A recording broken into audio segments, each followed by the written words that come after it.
In this video, let us look into the formulae related to ellipse. Alright, so here is the diagram of an ellipse, and what formulae exactly we're going to look into related to ellipse is the relationship between the semi-major axis, semi-minor axis, and the distance of the focus from the center of the ellipse. So this is what we're going to look into this video. So you know that major axis is this line RP and the minor axis is the line QS. But when they say semi-major axis, of course, it is just half of that. Half of the major axis RP and half of the minor axis QS. So let us see what formulae is that. The formulae which represents the relationship between the semi-major axis, the semi-minor axis, and the distance of the focus from the center of the ellipse is given by a square equal to b square plus c square. It's a pretty simple one.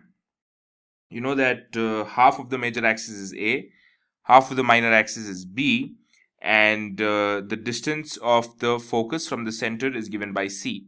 So the relationship between the semi-major axis and the semi-minor axis and the distance of the focus from the center of the ellipse is given by A square equal to B square plus C square. Alright. So before we conclude this video, we will also quickly look into two cases. Now what happens when you change one of these values? So we've got two cases there.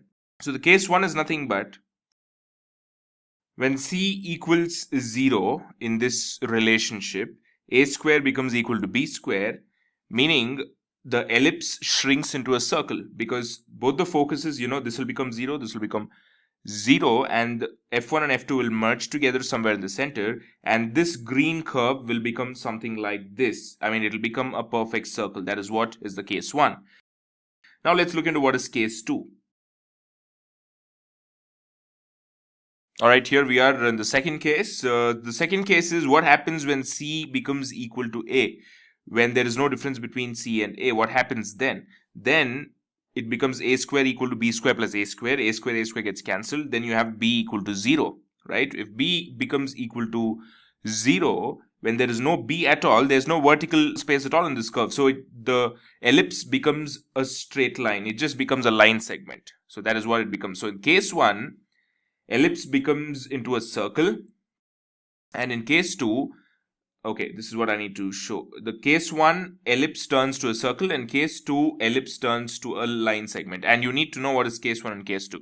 I mean, it's not like really rigid that case 1 has to be this, but you just need to know both the cases. What happens when C equals to 0 and what happens when C becomes equal to A. When C becomes equal to 0, the ellipse becomes a circle, and when C becomes equal to A, the ellipse becomes a line segment. So that ends this video. I'll see you in the forthcoming videos with more concepts based on an ellipse.